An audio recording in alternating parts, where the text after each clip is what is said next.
Good evening, everybody. Welcome back to another episode of The Bog right here on DLive.tv/Dave Martel live every single Thursday at 9 p.m. Eastern. Tonight we have an excellent guest, but before we get started, I got a couple plugs for everybody. The Ephesus magazine, number 3, is out. Everybody saw all the promo stuff, saw the commercial. This thing is selling like hotcakes, and I'm so proud to be a part of this publication. Man, so many of us put our hearts and souls into this, and man, I appreciate and so much love going out to everybody that picked up a copy. This was a big project, but Ephesus magazine available on Amazon. I'll have a link in the description. Also, this show is brought to you by our boy, the Iron Age Jyotish. Everybody saw the episode of Vedic astrology a few weeks ago with our boy Neil John, and me and him struck up a deal, and now he is sponsoring The Bog. So make sure to go over to facebook.com/Iron Age Jyotish and check it out, man. Like, you guys know me, I am not a big fan of new agey weird stuff, horoscopes. I've never been into that stuff. Neil blew me away with the Vedic astrology. So I implore you, go check him out. Facebook.com/Iron Age Jyotish. But without further ado, my guest tonight is somebody that I am a huge fan of, Sri Dharma Pravartaka Acharya from the International Dharma Nation and Dharma Central. He is a teacher. He's written multiple books, including Dharma Manifesto and Radical Universalism. Without further ado, Acharyaji, I am humbled and honored to have you on The Bog. Namaste. Namaste. David, it's absolutely my pleasure. Again, thank you very much for inviting me, for having me on. I've seen several of your previous shows, and as we were chatting a little bit before the show, and as I said then, you are very professional in everything that you do with your shows, with all of your interviews. So again, it is truly my honor to be on. Thank you for inviting me. Absolutely. My pleasure. So let's get right into it. I have so many questions for you, and we're going to try to get as much in as we can. So let's get started here. This is what I wanted to initially ask you. You are probably the first, I guess you could say, clergyman or somebody from a traditional spirituality that has come and shown interest in Asatru. Why? Obviously the Catholic priests don't come talk to us. I've never heard of the Buddhists come talk to us. You're the first guy to come show interest and see potential in us. And we're a little bit rough around the edges. We have a lot of way to go. But in your opinion, what do you see in Asatru, and what drove you to your interest in our community? Sure. Well, first of all, as far as being rough around the edges, Asatru people tend to be rough around the edges in all the right ways, I think. At least many of them. There's very much a very good, what in Sanskrit we would say, kshatriya spirit, a very good warrior spirit that is there among followers of Asatru, which is something that I very much appreciate. But to answer your question in full, for myself, I've been both practicing and studying the Vedic tradition, what is called Sanatana Dharma, for many, many, many decades. At this point, roughly 46 years or so, I've been on this path since I was about 10. And I have studied it extremely deeply, both personally but academically as well, eventually earning a PhD from University of Wisconsin-Madison. But the thing that attracted me very specifically to Vedic culture was indeed the fact that in addition to being interested in Vedic culture itself per se, I also saw the connections between really most, if not all, of, let's say, the pre-Abrahamic spiritual traditions. And especially when it came to looking at the similarities between Asatru and Vedic culture, I immediately, many decades ago, recognized that they were sister religions. And very much, not cousins, not friends, not distant relatives. They are sister religions. The similarities between the two are truly astounding and mind-boggling. I discussed just a little bit of this in several of my books, including the Dharma Manifesto and Sanatana Dharma, the Eternal Natural Way, in several of the videos on the Dharma Nation channel on YouTube. I also discuss many of the similarities. Indeed, maybe a month ago or so, roughly, we in fact put out a video in which I was interviewed specifically on Asatru and what are the connections between this faith versus Sanatana Dharma. And again, for anyone who has studied the two religions, you see that, again, the similarities are truly astounding. The only real difference being, let's say the only significant difference being that, of course, as we know, as was the case with all of the pre-Christian European religions, of course, these religions, these indigenous religions of Europe, were under attack for so long, for almost 2,000 years, not quite, about 1,700 years more or less, by the Abrahamic forces, by Christian missionaries, by Christian priests, etc. And as a result, of course, much of the original knowledge and culture and practices and lineages, spiritual lineages, sadly have been lost, they've been tampered with, etc. And of course, it depends on where you look in Europe. Among the Greco-Roman pagans, for example, for lack of a better term, we have a lot of information that is still there. There is a lot of literature for the Slavic, let's say, and Norse versions of pre-Christian European religion. We have a little bit less. And then when it comes to the Celtic religion, there's very little information that is extant. So the only real major difference is that, again, with the pre-Christian European religions, they have been under attack and under assault for almost 2,000 years. As a result, much has been lost. Whereas with the Vedic tradition, while we also were under attack, everything has been retained. And I mean everything, from the literature to the sadhana, what are called sadhana, that is the actual spiritual practices for self-enfoldment, self-development spiritually, but also even the lineages of teacher and disciple, stretching back quite literally to the beginning of time. It is all intact in Vedic spirituality. So this really is the only main difference between Asatru versus Vedic spirituality. And of course, as I'm sure you and many people now know, individuals who are serious followers of Asatru, many leaders, especially in recent decades of Asatru, have indeed been turning to individuals like myself, individuals who are more steeped in, let's say, the Vedic tradition, for just a little bit of help in filling in the blanks, in filling in all of those areas where, again, the original knowledge of Nordic spirituality has been lost. And it is indeed with the recognition that the two traditions are so similar in every way, philosophically, culturally, as far as ethos and ethics, as far as even politics, as far as practices, etc., etc., etc., as far as the gods and goddesses who are invoked. The two are so similar to the point where, again, the only differences between them are mostly just linguistic and cultural. So for myself, having recognized this, it's an interesting phenomena that occurred, and I won't go much deeper into this because I know you have many other questions, but it's an interesting thing that happened to me very specifically. Again, myself having known about Asatru for decades, in 2013 I put out a book, and it was called The Dharma Manifesto.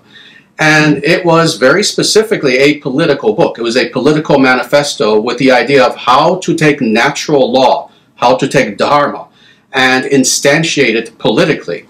And interestingly, when I wrote this book, the audience that I had in mind were actually followers of Vedic spirituality who didn't understand politics and were being kind of led astray into, let's say, liberalism and left-wing ideologies, etc.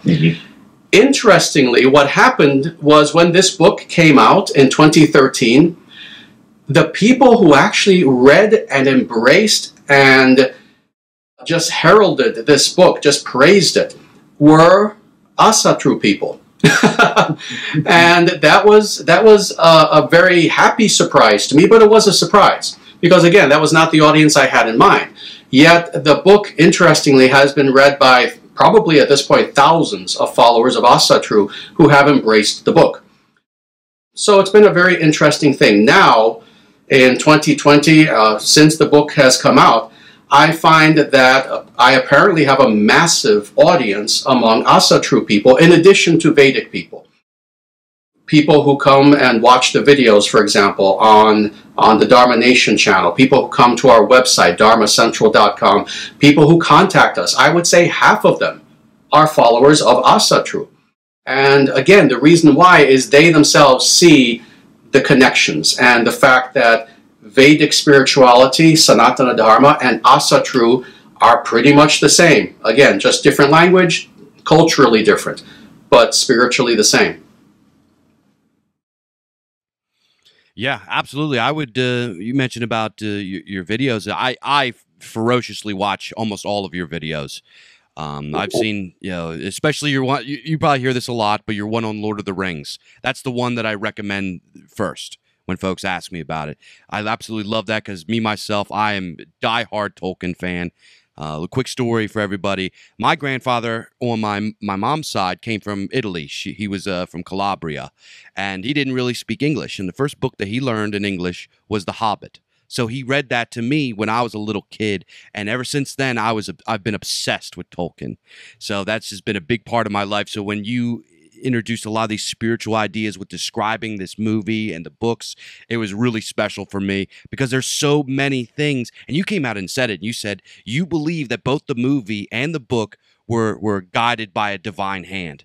And I agree with that wholeheartedly. So I'm going to ask you something a little bit more practical. Because we are sister religions, we do have so much in common, especially with this. There's a lot of interest in Indo-European research, comparative research. So the commonalities are really coming to the surface, and it's becoming more commonplace. There's a lot of folks that ask me, they say, can I go to a Dharmic temple? They say, can I go to Sanatana Dharma temple? And can I practice there, being Asatru? So this is my question for you. Can folks that follow Asatru go to a Dharmic temple? And if so, what customs or traditions should we do so we can be respectful while we worship?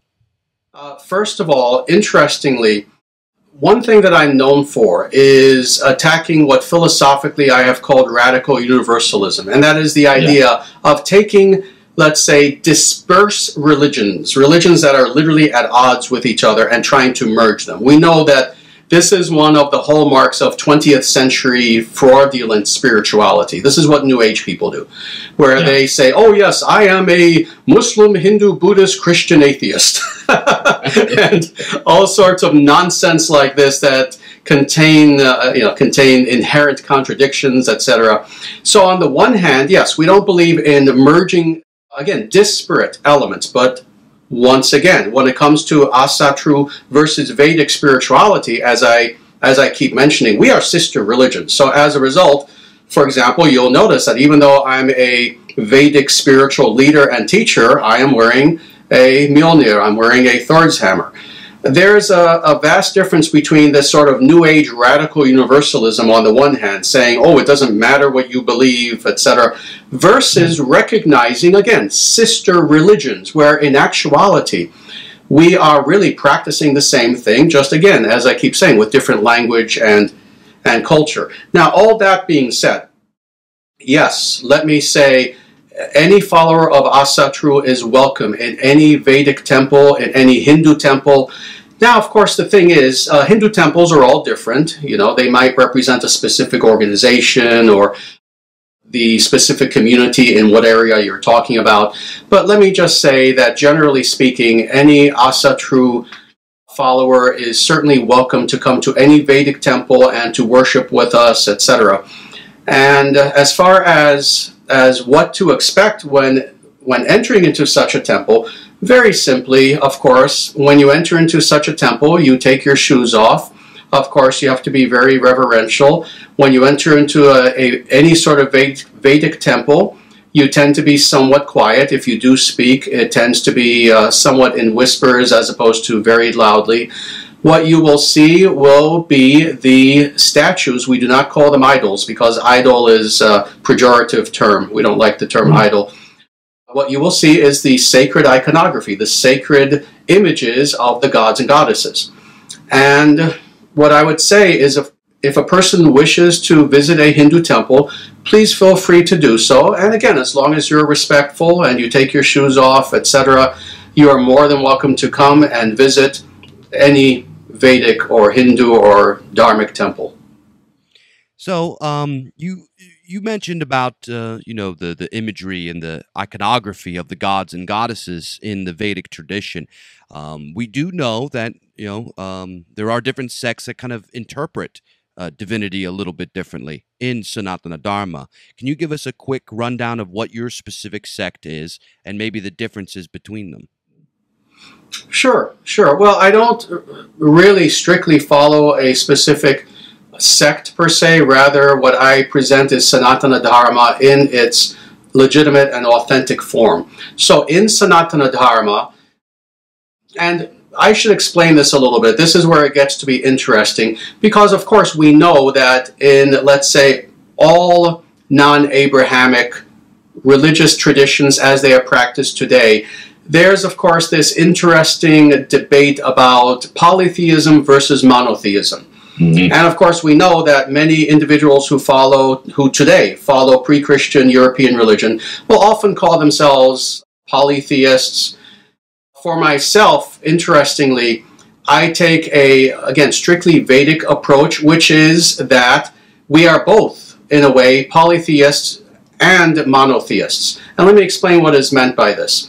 We are polytheists cosmologically. That is, we accept the fact that when we look at the universe around us, there are indeed a myriad of very powerful, beneficent beings.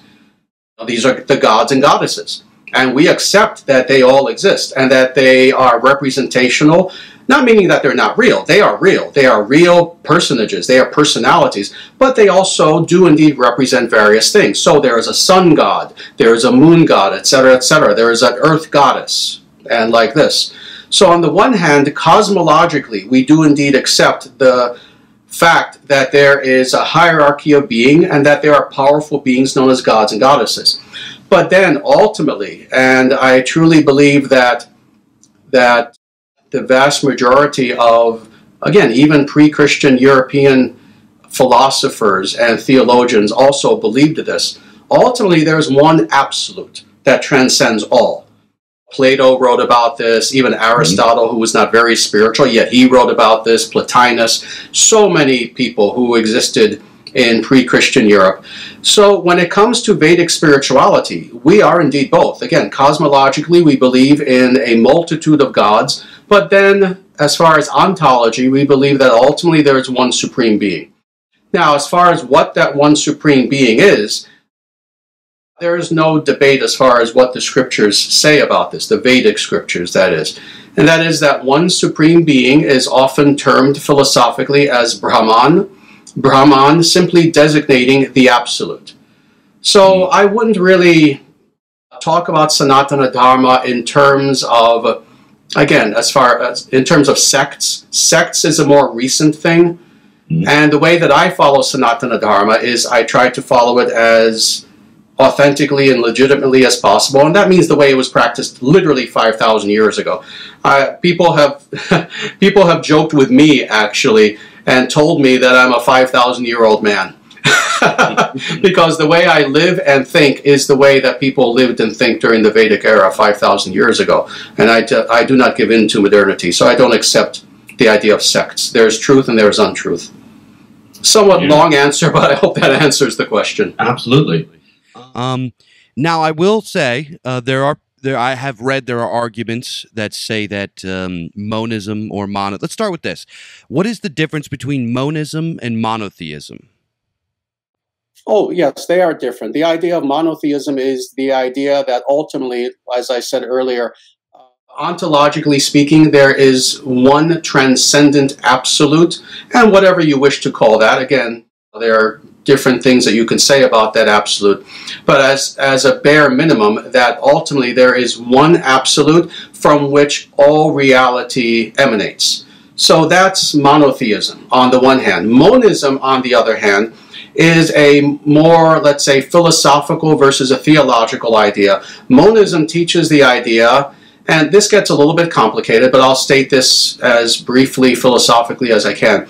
Monism is the idea that if you were to examine the nature of ultimate reality, what you would find is that there is no distinction. between anything that is of importance. In other words, that we and God are one, that ultimately there is one reality, that is God, and anything outside of the idea of God is simply an illusion and thus really non-existent. That's monism. What in Sanskrit is called Advaita. Advaita. Advaita simply means not two. Dvaita means two, meaning that there is duality, that there is distinction. Is the negation of that. So Advaita means not to, so monism. And monism is certainly one of the, let's say, more modern ideas of Vedic spirituality. And by modern, I have to explain, I mean modern meaning in the last roughly 1500 years. But again, monism is not really the philosophical foundation of Sanatana Dharma as found in the scriptures themselves. So, my question before that, and we're going to ask that right now, I have read... There are certain people that say that monotheism or monism, you're talking about the absolute oneness, that the concept of oneness, or Brahman, is due to Abrahamic influence on Eastern culture. What would you say to people that have that theory? That it's not a real theory. That actually, yeah, this is something that we could talk about for a long time, because again, you know, I actually have a PhD in languages and cultures of Asia, and I know the entire history of how Westerners studied Vedic spirituality, especially early on in the 1700s, 1800s, continuing into the 20th, now 21st century. And especially initially, because many of the Western scholars who began to study what we call Hinduism, because many of these people were Christians, any time that they saw anything that even in the most remote way resembled Christianity, they got excited. And of course would say, well, just see, these people, these savage Hindus stole this from us. And again, I've seen this having studied Vedic spirituality for the last 46 years. I've seen this again and again and again. No, the idea of monotheism goes back to Rig Veda. It goes back literally at least 5,000 years. These ideas, yes, the idea of monism, which again, I'm not a monist, but this is certainly one of the aspects of Vedic spirituality as it's practiced today. The idea of devotion. You know, there's a school called Bhakti, which means devotion. I have literally read very old scholars who wrote in the 19th century who said, oh, look at this bhakti that you have in this Hinduism. They obviously stole this idea of devotion to God from we Christians. And of course, the truth of the matter is, you find the concept of bhakti or devotion in Vedic scriptures that go back thousands of years before Christ. Indeed, again, the first time you find the idea of devotion, of bhakti, is in Rig Veda, which is the oldest scripture, not just in Hinduism, but on earth. It's actually the oldest written book on earth that goes back 5,000 years. So yeah, whenever someone tries to say, oh, look, this concept in Vedic spirituality obviously came from the Christians, no, it can be shown these concepts go back thousands of years before Christ even existed. So back to kind of the commonalities and you mentioned about lineage, and that is a very important concept in Vedic spirituality, and unfortunately it is a tradition that we have lost. We are beginning to rebuild it. However, it is lost for us. Now, with you specifically, do you have lineage as a spiritual teacher? And if so, who were your teachers? And kind of give us an explanation of lineage for you personally. Generally speaking, the way that you enter into a spiritual lineage, into an actual, let's say, school of thought, into one of these spiritual streams that goes back to the very beginning of time, is that you take initiation, what in Sanskrit is called diksha. You take initiation from an authentic guru who likewise was initiated by an authentic guru, and you can trace this back, again, from guru to guru, going back to the beginning of time. And this is one of the mechanisms that assures that what we are doing is indeed something that is authentic, something that's real, and not just made up. See, this is one of the things about, again, many modern so-called New Age teachers, including New Age people, is that they have zero lineage. They can't show, well, all right, maybe they had a teacher. Well, who's that person's teacher? Eventually it gets lost. You usually don't have to go back very far. Whereas with us, when we have an individual who says, oh, I am a guru, that person better be prepared to show who is your guru and who is that person's guru, and stretching back quite literally to the beginning of time. So now all that as just a little preface. Yeah, for myself, I have several spiritual teachers who have taught me personally. The first individual who I took initiation from was Sri Dharma Acharya, was his name. He was an individual who I met when I was approximately 14 or 15. It was so long ago, I can't remember exactly, but I know I was either 14 or 15 years old. And I met him in New York. He was the first individual who instructed me and who gave me initiation. And very specifically, he gave me initiation in the primary mantra that I meditate upon, which is Om Namo Narayanaya. That's the mantra that he imparted upon me, that I still meditate upon to this day. And in his particular case, he was in what is called the Sri Vaishnava Sampradaya. He was in the Sri Vaishnava lineage, and that is one of the most orthodox, one of the most ancient lineages in the entirety of Sanatana Dharma. In addition to him, I also have several other initiations, and I won't talk about them all because that would take time. But the other also significant one was in 1985 when I went to India for the first time, and I took initiation from another very authentic guru. His name was Bhakti Rakshaka Sridhar Swami, or just Sridhar Swami for short. And he initiated me in what is called the Gaudiya Vaishnava Sampradaya. And again, another lineage that stretches back. And that was the second, let's say, initiation that I took from another guru. He also, a year later, I went back to India again. He also initiated me as what is called a Brahmana, or a Vedic priest. So I am a legitimate, authentic, initiated Vedic priest, what is called a Brahmana. And yeah, so again, I can go much deeper, but hopefully that answers the question somewhat. I have several other gurus and people who have revealed things to me as well, but those are the two main ones. Absolutely, that's a beautiful tradition. But going back to kind of our commonalities, here's something that is a little bit of a difference between our traditions, and I wanted to point this out. And this is something that doesn't exist in Asatru, and that is the practice of asceticism. Could you give us a quick overview of what asceticism is, and why is it spiritually significant in the Vedic tradition? Sure, definitely. Well, you know, asceticism is a very broad topic, and it's one which, like with so many themes of Vedic spirituality, sadly has been misunderstood in modern times. When people think of asceticism, of course, what they tend to think is of a person, let's say, sitting naked in a cave with no possessions and practically starving to death, etc., and their skin and bone. And yeah, that's what people tend to think of, crazy extremes like this. And of course, historically, there have indeed been such people, but that's not the norm. The idea of asceticism is actually not meant to be something that is either harmful or unhealthy to the individual. In fact, on the contrary, it's supposed to be the very opposite of that. It's supposed to be something that is indeed extremely healthy and very beneficial to the person in every way. And the idea essentially is what is expressed in Sanskrit as the word tapas, or austerity, or sometimes asceticism is a good translation of that. It is the idea very simply of taking vows, and usually short-term vows.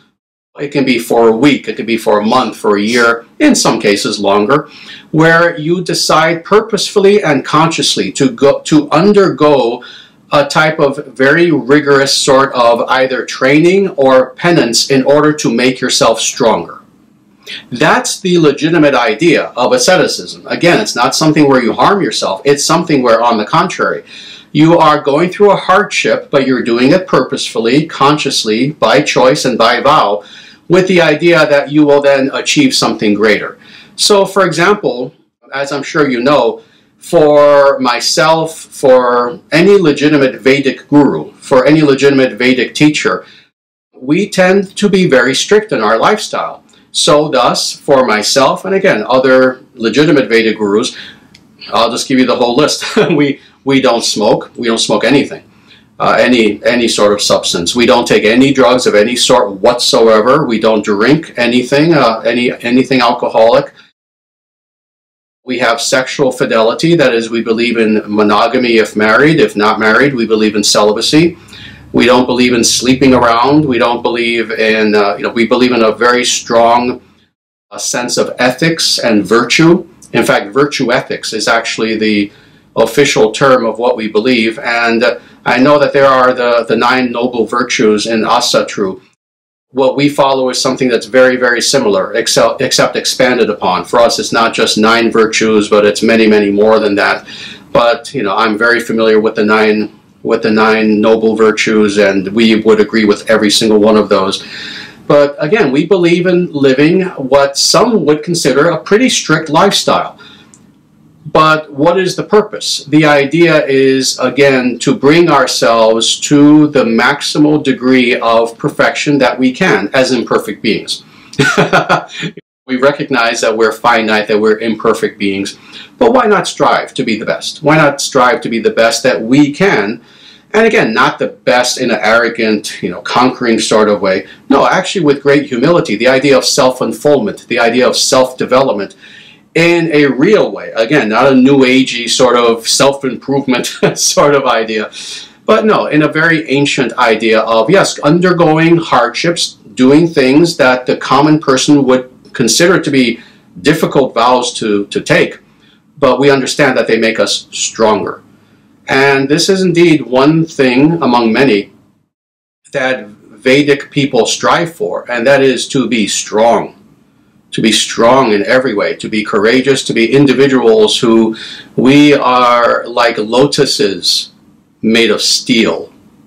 That's our goal. So this is why, again, the lifestyle that especially serious practitioners of Vedic spirituality have, yes, for the common person it would seem to be austerity, even asceticism.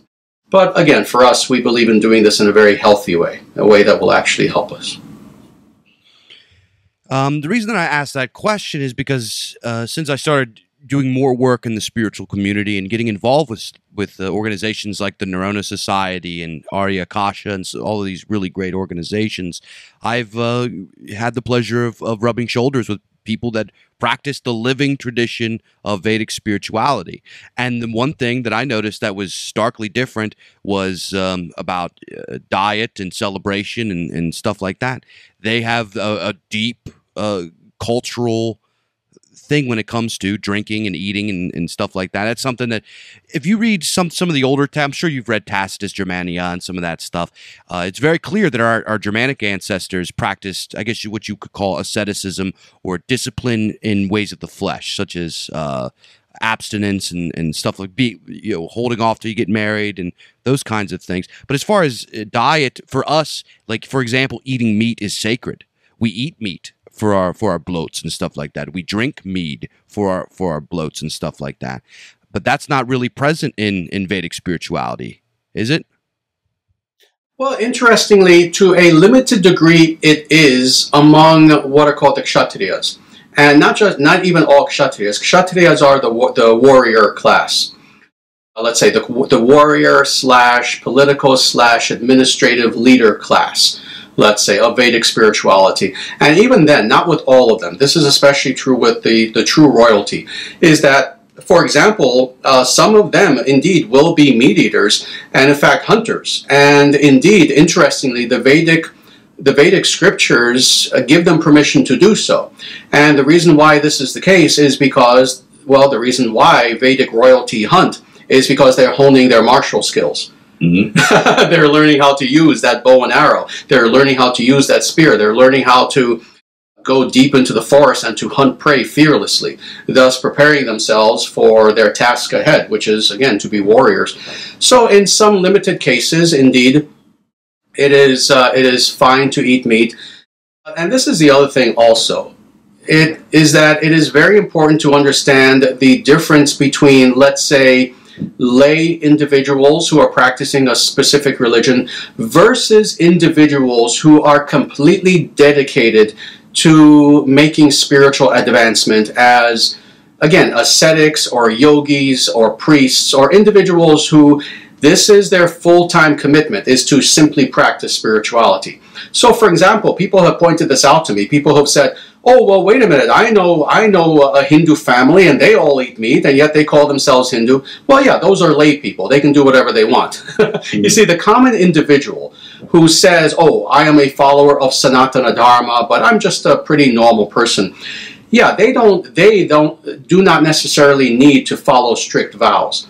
But on the other hand, if a person wishes to not be a spiritual practitioner simply in name alone, that is just nominally, but they wish to actually practice spirituality in a serious way, those are the individuals who then begin to lead a more ascetic lifestyle. So thus, we've seen throughout the history of Europe, actually, we've seen in ancient Europe that there are many, for example, pagan traditions where, yes, people who are serious spiritual practitioners, they do become vegetarian. We know that Plato talked about this, for example. You know, many of these individuals who, again, they weren't just nominal pagans, but no, these were people who they wanted to truly dedicate themselves wholly and completely to spirituality.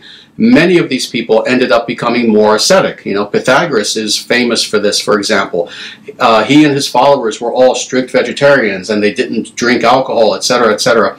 So again, there's that distinction between the majority of followers of a spiritual tradition versus those, let's say, lone individuals who truly, truly dedicate themselves to full spiritual unfoldment. So, you mentioned something earlier. You said you reject New Ageism, which anybody who watches the blog knows that I rip New Ageism every chance I get. And your video, when you talked about New Ageism, and you said this is going to be my philosophical attack, essentially, of New Ageism, you ripped it apart, and that was one of my favorite videos that you did. And you even go back talk about Aleister Crowley and a lot of these weirdos and stuff like that. But you know, where's my question? This was one that Tristan gave to me. We run into this problem with New Agers in our spirituality and Asatru that try to chalk up divinity like it's just, you know, I guess a natural phenomenon, or they say that they're archetypes or something like that.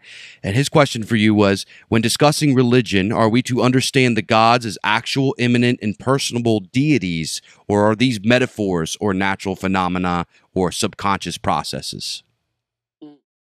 That is a good question. That's definitely, yeah, very common, not just question, but debate that, of course, has been going on for actually many decades. Even though technically it goes back a little bit before Jung, really it was Carl Gustav Jung, who really is the individual most responsible for this idea of archetypes, and the idea that, yes, the gods simply represent, let's say, psychological phenomena that exist within the psyche of the individual and that they aren't actually real beings. Yeah, so this is an idea that goes back some time. And let me just say, actually, just as an aside, I've studied Jung quite deeply. I was never impressed by Jung. He's an individual who was a speculator his claim for fame is that he was slightly better than Freud. So people who take Jung too seriously really have to stop doing this. Jung was not, he was a genius, but he was wrong on almost every count, unfortunately. He was a semi-atheist. He knew nothing about spiritual experience, let's just say. Yeah. A vivid, rich, living spiritual experience. He was just an idle speculator. But yes, this idea really, one could say, goes back to him. And let me just say this. This is also, like you, something I'm very, very blunt and strict about. The gods, the goddesses, all of these nature beings are as real as you and I. They are personalities. They are persons. They have their own will. They have their own personalities. They have their own likes and dislikes. They have their own freedom to do as they wish. These are beings who are as, again, real as our own mother, our own father, as our best friend, and as us. And again, this idea, this very silly idea that these simply represent, and people say different things. They represent simply energetic elements of nature. They represent, again, phenomena that exist within the psyche of human beings. They represent simply archetypes, their ideas, they're symbolic, etc., etc. No. They are no more symbolic as is our mother. Our own mother, our own father. These are real beings. And more, if we are going to claim that we are spiritual individuals, we have to understand what the word spiritual means. It means that we are dealing with the spirit. It means that we are dealing with beings who, again, they are spirit. They are personalities as we are. And if we are going to approach these beings in a symbolic form, we are both cheating ourselves because we are not entering into true relationship with these beings. And that's where spirituality lies. That's where the heart of spirituality lies. What is spirituality? It's talking about, generally speaking, so many beings. Whether it's Thor or Odin, whether it's Krishna or Shiva, whether it's so many beings. And the idea of these beings being hierarchically vastly superior to us and thus having the ability to benefit us as a result of their company. That's spirituality in a nutshell. Well, what does it mean when we claim to be spiritual people, yet rather than entering into true and beneficial relationship with these higher beings, we say, these beings don't really exist. And the very idea of these beings, in either symbolic or archetypal form, that these very ideas of these beings exist simply to serve us in our egotistical attempt to gain power in this world. See, that is New Age and really Luciferian spirituality versus true spirituality. In a nutshell, Luciferian and New Age spirituality, which in a way is the same thing, is a matter of using spirituality for selfish purposes, using the gods, the way I've expressed it in the past in my lectures. You're using the gods as a hammer, as a tool, as an inanimate object for your use, selfishly and narcissistically. There's that versus real spirituality. And in real spirituality, you do not use the gods. Rather, you serve the gods. Rather, you have humility before the gods. You honor the gods. You understand that, no, these gods, when it comes to the let's say, ontologically, the hierarchy of being, of qualitative being, these gods are so vastly above us and yet linked to us. Yet linked to us. And that being the case, the relationship that we can have with them, if done, again, with humility and devotionally, can be so beneficial to us that it will change our lives for the better. So we're missing out on all that when we say, these gods are just symbols. They're just archetypes. They just represent some psychological phenomena that's there and hidden within the dark recesses of the id.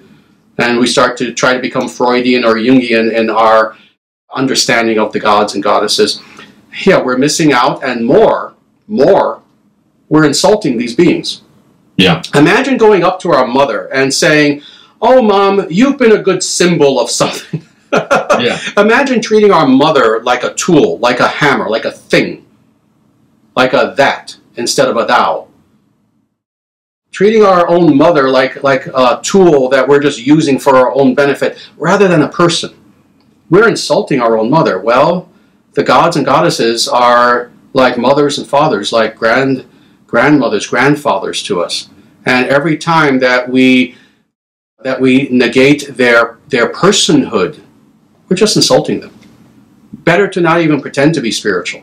Just be an atheist. Go join a Marxist organization. Go join Antifa. Go be an atheist. Just don't play with spirituality. Don't pretend you're spiritual, and yet you are denying the spirit. You are denying the personality. Yeah. I don't know how this came about. These people that came up with these theories must have never read the Eddas. You mentioned about how they are the gods are like our grandfather. Well, in Asatru, we literally believe that, and we understand that to be true. In one of our texts, the Rig Thula, it describes clearly that the gods come down and create the castes of men. In Voluspa, it says that Odin comes with his two brothers, Honor and Lothor, to give man his features. The first men, Ask and Embla, which I believe Indo-Europeans understand to be Manus, and I'm not familiar with the other stuff, but it's clear as day in our text. I have no idea how anybody got the idea that it was good to skip over all of that and just start making stuff up, or leaning on atheists that were around 60 years ago that came up with these theories. It's blasphemous. I would say that. I would say it's blasphemous. There's another saying that I'm apparently famous for now: only in the Kali Yuga. Yeah, only in the Kali Yuga. That's right. This is one of many modern phenomena that is reflective of the very worst of modernity, where, you see, this is the sad hypocrisy of it all, that on the one hand you have so many individuals who, of course, they will claim that, oh, they're trying to follow something ancient, and yet they take ideas that represent the very worst of modernity and try to artificially graft that upon the ancient, and it doesn't work, and it leads to confusion on everyone's part. And more, it leads to going nowhere spiritually on the part of individuals who attempt to do that. So, one saying that we run into a lot in Asatru, thankfully, a lot of these kind of ideas are starting to go out the door. Because there's guys like me and Neurona Society and many of our brothers and sisters that are of devotional, authentic faith that are telling them that they're not welcome anymore. We don't want to hear this stuff. But one argument that we hear a lot is we say, well, are you a believer in the gods? And they'll say, what do you mean believe in the gods? I am the gods, or I am a god, or I strive to be a god. And it's offensive. It really is. And it makes somebody that's devotional very angry. Those of us that run into this kind of stuff and we get frustrated by these kinds of people, how would you suggest that we deal with them or deal with these situations? First of all, it's to understand what is the origin of this, and the origin is Aleister Crowley. This idea that we are the gods, of course, now we also, in the last several decades, have seen this in, again, the New Age movement as well, where rather than worshiping, for example, with a lot of so-called spiritual feminists, rather than worshiping goddesses, they will all claim, oh, I am the goddess. I am a goddess. You must treat me as a goddess, etc., etc. I am manifesting the goddess in my life. I am becoming the god, etc., etc. It's all self-centered, narcissistic nonsense. And really, the way that we trace this back is it ultimately does indeed go back to Aleister Crowley, who had the idea that the goal of life was indeed, and this is a very quick summary, you know, this is not doing full, let's say, full justice to his ideas, but it's accurate nonetheless. He had this idea that we are all indeed meant to become stars in the heavens, that we are all meant to become gods and goddesses, and that we are indeed gods and goddesses, you know, we just don't know it. So this, whenever you have an individual who is making such a statement, whether in Asatru, whether there are some people who will say this in Vedic spirituality today as well, and it's horrific when I hear this.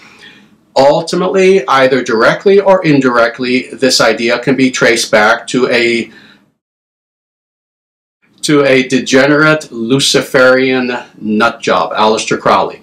Yes. He was the person who first introduced this idea into certainly Western occultism in the modern era, into what later became Wicca. He's also really one could say through Gardner, he was the individual who really was one of the ideological foundations of Wicca, but now New Ageism as well. So Scientology. I'm sorry? Scientology as well. Scientology as well, something I always have to point out to people that people aren't even aware.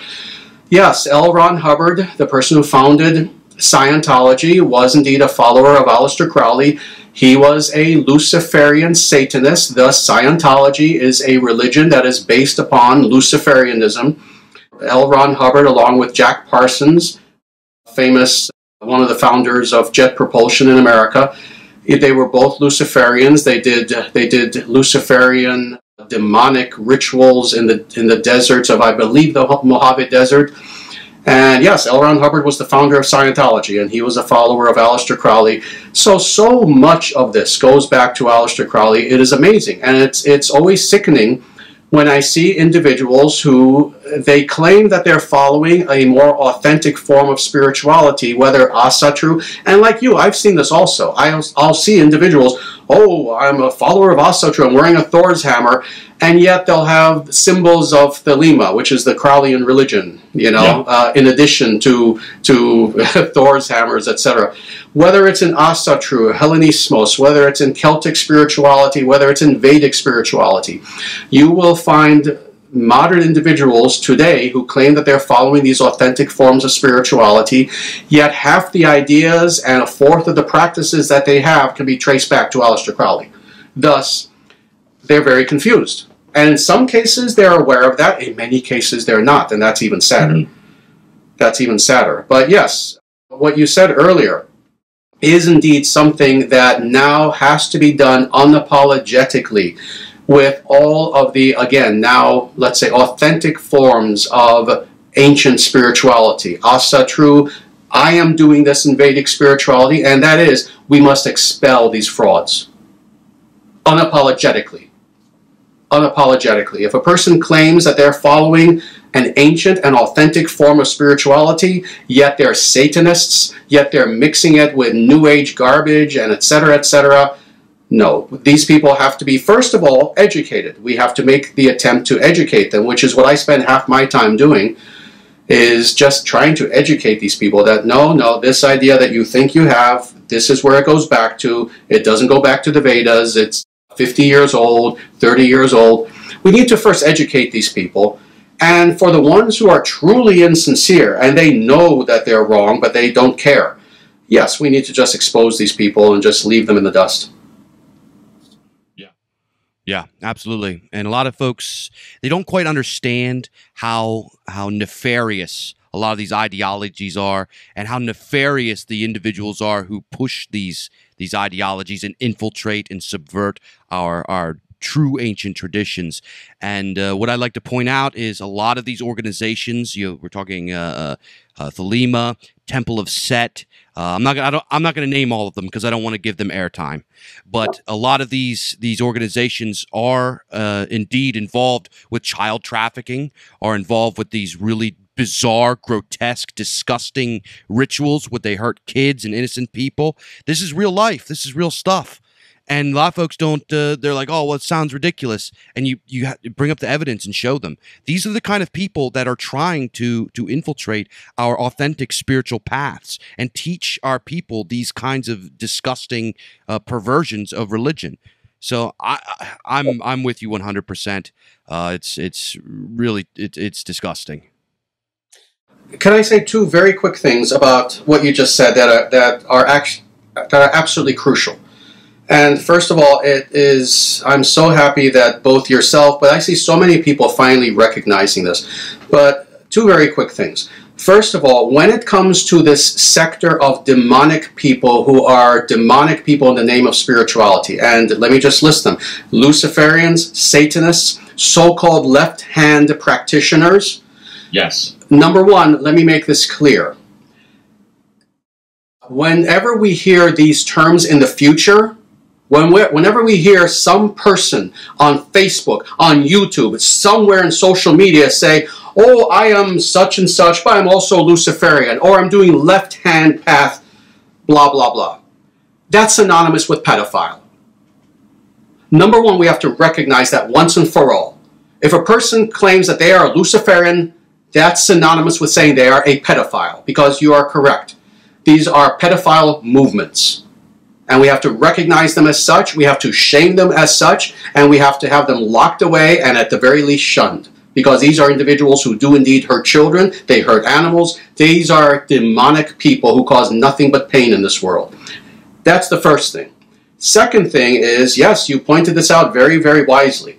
These people, since Aleister Crowley, actually, have had a concerted campaign for, again, 100 years of infiltrating legitimate and authentic spirituality and spiritual traditions and movements. And they have done this in some cases very successfully, in some cases somewhat successfully to varying degrees.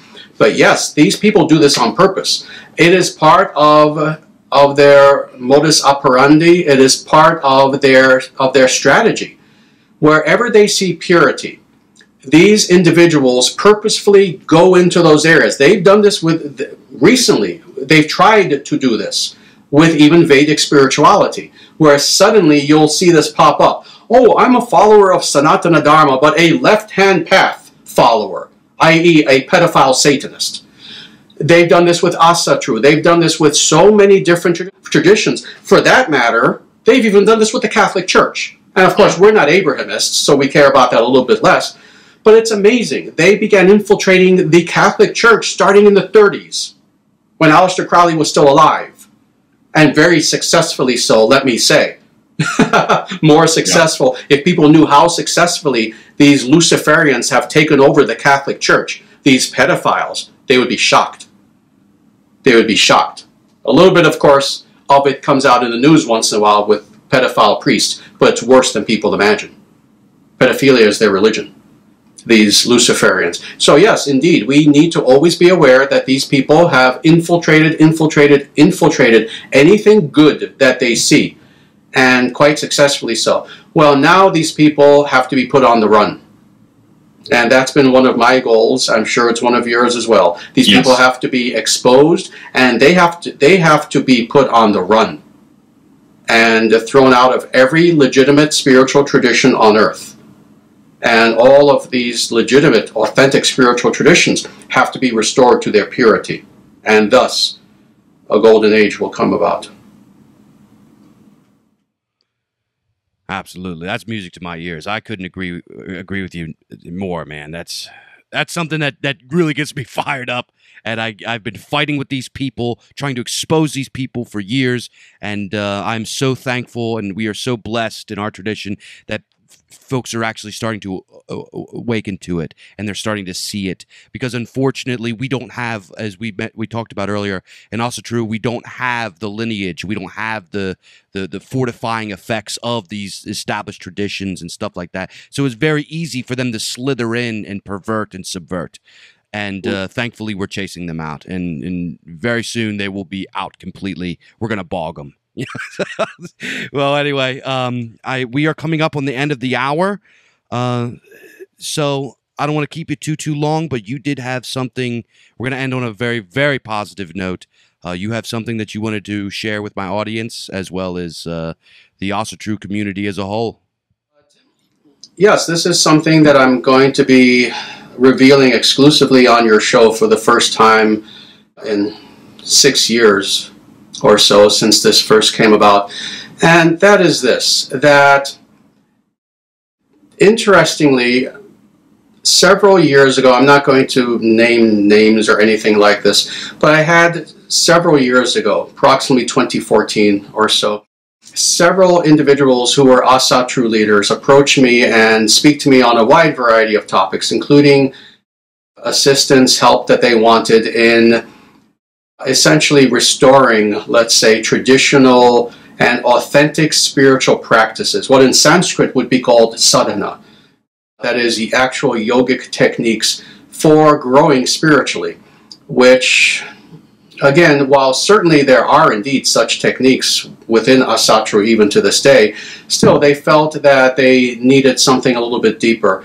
And when they asked me this, my response was soon thereafter to go and sit in front of our altar here at our temple. You can't see now, but to my left we have a beautiful, beautiful altar that is here. I sat in front of this altar and I went very deeply into meditation, and very specifically asking that Thor would be revealed to me. Thor, very specifically. Jayanta in Sanskrit. Thor is known in Sanskrit as Jayanta. But when I did this, very interestingly, 2 mantras were revealed to me in meditation, in Sanskrit, in the actual Sanskrit language. And when that happened, immediately. I opened my eyes. I offered what is called offered my obeisances. That is, I laid my head down before the altar in thanks, and I very quickly wrote them down. And these are two Thor mantras that are in Sanskrit that, again, I have had possession of for the last 6 years. I have initiated a tiny number of people in Asatru, people who follow Asatru very, very strictly. I've initiated a tiny number of individuals in these mantras. I have otherwise kept them secret. And these other individuals have, while teaching these mantras, they've done so very quietly, very secretly. So this is really going to be the very first time that I would like to, on your show, reveal these mantras to the world that were revealed to me in 2014. And as I mentioned earlier, I'll also send these to you so that you will have possession of the actual spelling and everything of these mantras, and you can please feel free to publicize these in whatever way you can. But there are two mantras. One is a simple Thor mantra, a mantra to Thor. The other, the second, is a Thor Gayatri mantra. And what a Gayatri mantra is, you know, there are different mantras known as Gayatri mantras, and these are mantras that basically are revealed in the Rig Veda and other places. I don't want to go very deeply into the distinction, but Gayatri mantras are considered to be the most sacred of mantras. And I would like to reveal these mantras to you and to your audience now for the very first time ever publicly. So with your permission, the Thor mantra that was revealed to me, and this is a mantra to Thor, is very simply Om Odin Putraya Namaha. Om Odin Putraya Namaha. That's the first mantra, which is a mantra to Thor. And I'll give you the translation as well. What the mantra is saying is, I offer my obeisances, or I offer my respects, to the son of Odin. So, thus designating Thor. Now, the second one is a little bit longer, and this is what is called Thor Gayatri mantra. It's called Gayatri because it has a certain meter in which you recite this. So again, this is a little bit longer, and maybe I'll even say it a little bit slower just so that people can hear properly. Om Odin Putraya Vidmahe Vajra Hastaya Dhimahi Tanno Donar Prachodayatam. Let me recite this just one more time before I give the translation. Om Odin Putraya Vidmahe Vajrahastaya Dhimahi Tanno Donar Prachodayatam. And let me give the translation of this Thor Gayatri. Om. Let us meditate upon the son of Odin. May Thor, that great wielder of the thunderbolt, inspire and illumine our minds and understanding. So this is the Thor Gayatri mantra. So these are again two mantras that were revealed to me. I purposefully have kept them in safekeeping for the last 6 years. Again, other than initiating a tiny number of people, several leaders of Asatru in these mantras, and they themselves very quietly, I believe, have initiated several other people. These mantras have never been uttered publicly. And the reason why I'm revealing these to your audience today is as a gift, as a very, very humble gift. As a guru, as an acharya, as a preceptor, and leader of the Vedic tradition, I wish to give this as a very humble gift to the followers of Asatru as two legitimate Sanskrit mantras in which we can invoke the very spirit of Thor, which we need today very, very much in our struggles ahead.